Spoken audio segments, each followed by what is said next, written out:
चलिए एलस्टेंट स्टार्ट करते हुए देखो, अभी जो हम लोग कुछ मिसलेनियस क्वेश्चन आपको पढ़ा रहे हैं, चैप्टर सा लगभग लास्ट पर है। मिसलेनियस हम लोग क्वेश्चन पढ़ रहे हैं, ठीक है। 2-3 दिन तो थोड़ा सा कोई ऐसा टाइप का क्वेश्चन मिला जो आपको ऐड नहीं दे रहा था, लेकिन अब जो क्वेश्चन हम लोग फेस कर रहे हैं वो आपको आराम से ऐड देगा, दिक्कत उस तरह का नहीं करेगा। ठीक है, आप फेस करते हुए चलिए, ठीक है। मतलब केवल देखने में डरावना ऐसा है, लेकिन कॉन्सेप्ट आप जानते हैं, अगर सोचिएगा थोड़ा अड़िएगा तो बन जा सकता है। जैसे ये क्वेश्चन देखो बोर्ड पर रखे, ठीक है। देखने में कितना हेवी लग रहा है, कुछ अलग से कॉन्सेप्ट होगा, कुछ पावरफुल कॉन्सेप्ट होगा, ठीक है। लेकिन अगर सही ढंग से बनाने की कोशिश कीजिए तो आपको बिना मेरा हेल्प का क्वेश्चन बन जा सकता है। क्वेश्चन मेरा हेल्प का जरूरत नहीं है। जैसे इसमें क्या बोला कि टेस्ट द कंटिन्यूटी, ठीक है। Test the continuity at x बराबर π/2 या discuss the continuity at x बराबर π/2। तो π/2 पर 0 पर डिस्कस करो, sir discuss the continuity at x बराबर 0। आराम से आप 0 पर कंटिन्यूटी डिस्कस कर सकते हैं बिना किसी हेल्प का। आपको दूसरे किसी का हेल्प का आवश्यकता नहीं, ठीक। बस तो देखिए x बराबर 0 और x बराबर 0 पर डिस्कस करना। तो आइए 0 पर डिस्कस करें। लेफ्ट हैंड लिमिट निकालें।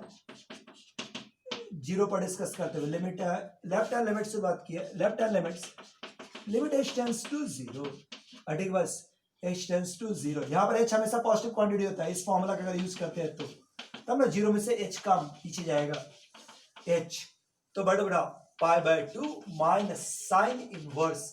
ये आपका फ्रैक्शन पार्ट है, हमेशा क्वेश्चन में लिखा रहेगा ऐसा। ये आपका फ्रैक्शन पार्ट, ये आपका sine inverse 1 minus fraction part of h। ये फ्रैक्शन पार्ट ऑफ h है, माइनस h है, मतलब ये ऐसा कुछ। और नीचे अगर चाहो तो कॉमन ले सकते हैं, कॉमन फ्रैक्शन पार्ट ले लेते हैं।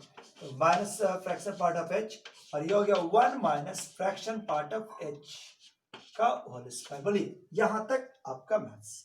अब आपको फ्रैक्शन पार्ट का वैल्यू निकालना, याद करो, निकाल लो फ्रैक्शन पार्ट।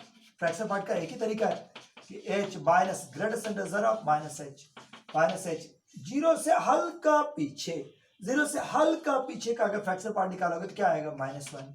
तो माइनस माइनस प्लस 1 यानी 1 माइनस h। मतलब इतना की जगह पर आप लिख सकते हैं 1 माइनस h, 1 माइनस h। तो इसी बात को लेके आप आगे बढ़ जाइए। सो दस π/2 माइनस साइन 1 माइनस h का होल स्क्वायर। क्या याद हुआ? ठीक है, 1 माइनस एक तो था ना, 1 भी छूट रहा था, 1 भी रहेगा, सॉरी। ये देखो क्या है, 1 माइनस h का होल स्क्वायर। जो आ जाए इतना बड़ा आ रहा है, तो जैसा आ रहा है दिया जाए। साइन इनवर्स 1 माइनस h, ये देखिए ऐसा कुछ √1 माइनस h और 1 माइनस h का होल स्क्वायर। मतलब आराम से आप बढ़ सकते हैं, कहीं पर कोई दिक्कत का बात नहीं। लिमिट h टेंड्स टू 0, जैसे π/2 आप कॉन्फिडेंस बढ़ाइए कि बन जाएगा तो बन जाएगा, ठीक। बस this is sine inverse, bracket तोड़ दो, क्या आएगा 2h माइनस h स्क्वायर, ठीक। बस ये पहला, और ये वाला आ गया 1 कट जाएगा, साइन इनवर्स h, नीचे आपका √2 हटेगा 1 माइनस h, और ये ब्रैकेट तोड़ दो तो 2h minus h square. This is 2h minus h square. So सीधा ये रिजल्ट आ गया, ठीक है। यहां पर भी बनाते बनाते पेसेस गया तो गया मैथ्स, कुछ नहीं है ये सब क्वेश्चन। अब कंटिन्यूटी और डिफरेंशिएबिलिटी में कोई कंसेप्चुअल बाकी नहीं कोई आपको बहुत कॉस्ट करने वाला क्वेश्चन है, सीरियस क्वेश्चन है। मतलब इसका वीडियो का बहुत जरूरत नहीं था, वैसे बना दी। This is 2h minus h square.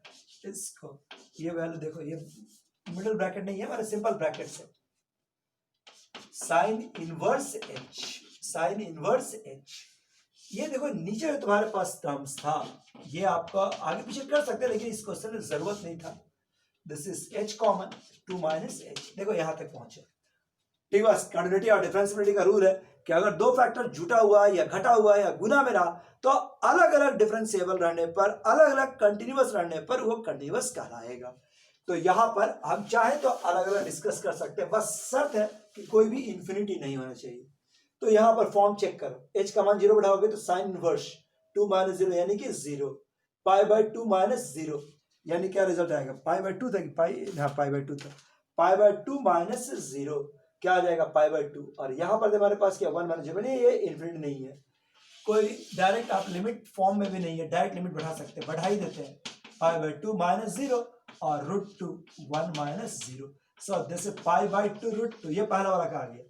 जरा ये गुना इसका चेक करते हैं, ये 0/0 फॉर्म है। अब जैसा ट्रिग्नोमेट्री में होता है उसमें इनवर्स में भी रूल है, h से डिवाइड, h से मल्टीप्लाई, h का मान 1, h से h कैंसिल, सो लिमिट बढ़ाओ 1/2 - 0, so this is 1/2, so this is pi minus 4/√2। तो आप देखें कहीं पे दिक्कत नहीं किया, क्वेश्चन दिक्कत वाला था ही नहीं।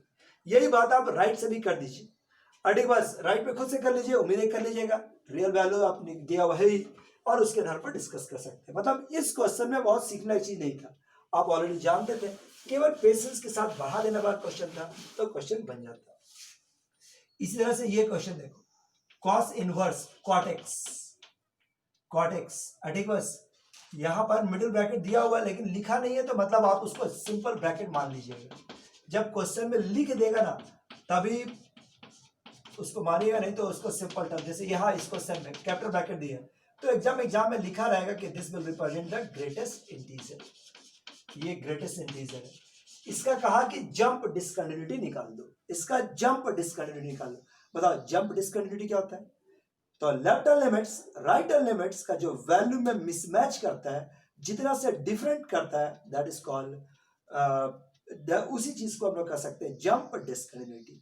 लेफ्ट हैंड लिमिट निकालो, राइट हैंड लिमिट निकालो, दोनों का मान में जो इतना अंतर आएगा उसी अंतर को हम लोग कह सकते हैं जंप डिसकंटिन्यूटी। तो ये उम्मीद है कि आपको खुद से बन जाएगा, बना लीजिएगा। ठीक है, अब एक क्वेश्चन देखो, ये मिस्टेनियस है, बढ़िया क्वेश्चन में, जैसे fx² बराबर दे दिया x का पावर 4 प्लस x का पावर 5, और कहा जाए कि फाइंड इसका मान निकाले समेशन r का value 1 to 12 f of r²। fx दिया हुआ था, f(r²) की वैल्यू हम लिख के आराम से वैल्यू निकाल लेंगे, हम इसके लिए नहीं दिखाए। अब इस क्वेश्चन में देखो, ऐसा दिया तो निकल जाए, लेकिन इस क्वेश्चन में एक डाटा और अटैच कर दिया कि नहीं, हमको फंक्शन में ये गुण भी है कि वो इस फंक्शन को सेटिस्फाइड करता है, 0 to x, ये हो गया t(f(t)dt)। देखो ये एक फंक्शन है जिसमें ये दोनों गुण एक साथ सेटिस्फाइड करता है, तब इसका मान निकाल दीजिए। ठीक बस, तो कुछ नहीं आपको ठग रहा है, अभी भी दम बंदार क्वेश्चन नहीं है। फंक्शन ऑफ x² का मान वैल्यू दिया हो, तो क्या हम नीचे वाला फंक्शन में x की जगह पर x² पुट कर दें, तो क्या हो जाएगा 0 to x², this is t(f(t), ये ना हो जाएगा t(f(t). अब ये देखो, ये और ये दोनों बराबर है, तो दोनों से हम इक्वेट किए, तो 0 to x² और t(f(t)dt is equal to x का पावर 4, मतलब दोनों से मदद से फंक्शन निकाल देना था। अब लेबनिज रूल लगाया जाए, डिफरेंशिएट किया जाए, डिफरेंशिएशन करने से लेबनिज रूल लग पाएगा। क्या बैठाते थे, x(t) की जगह पर x², फंक्शन ऑफ x², साथ में ऊपर वाले टर्म का differentiation, this is 2x, x² function of x² into 2x, ठीक बस, माइनस नीचे वाला टर्म, तो नीचे टर्म तो 0 हो गया, इसका डिफरेंशिएशन, दिस इज 4x3, और ये वैल्यूज क्या हो गया 5x का पावर 4, 5x का पावर 4। सो फाइनली क्या हो जाएगा, this is 2x3, this is 2x3, this is function of x² बराबर this is 4x³ plus 5x का पावर 4। लो अब इसको 2x³ से अगर हम डिवाइड कर देते हैं, तो ये वैल्यू तुम्हारे पास क्या हो जाएगा, दिस इज 2x³ है ना, तो 2 बचा केवल, और यह बचा 5/2x। लीजिए ये आपका फंक्शन ऑफ x का एक्चुअल वैल्यू आ गया। सो फंक्शन ऑफ r² बराबर, so function of r² is equal to, this is 2 plus 5/2r, so function of r² बराबर 5/2r। और अब आप समेशन डिस्कस कर लीजिए। Now summation of function of r² का वैल्यू था, दिस इज समेशन r का वैल्यू, देख लीजिए समेशन r का वैल्यू 1 से 12 और 2 प्लस 5/2r, 2 प्लस 5/2r। और अब आप आसानी से सवाल को डिस्कस कर लीजिए। अरे बस 2/5/2r मतलब क्या हो गया, समेशन, इसका वैल्यू राइट साइड में 2 का समेशन 2n, माने है ना, था समेशन जानते ना, निकाला ना, 2 बाहर, 1 का समेशन होता है n, तो यहाँ पर हम r की जगह पर क्या था 12, इसको n पर बना लेते हैं पहले, n पर, फिर n का वैल्यू 12 बढ़ा देंगे, n का वैल्यू 12 से n पर बना दो, तो क्या हो जाएगा, दिस इज 2n 5/2 और r का समेशन n n+1/2, ठीक बस। ना पुट कर दिया जाए आर एन का वैल्यू 12, सो 12 पुट कर लो, कितना हो जाएगा?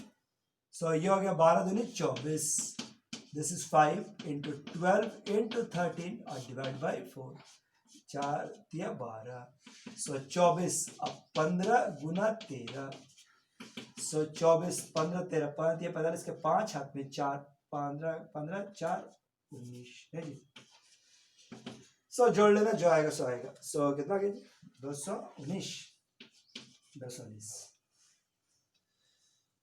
सो ये आपका फाइनल आंसर। ठीक है, ऐसे क्वेश्चन है आपका, बताते चलो।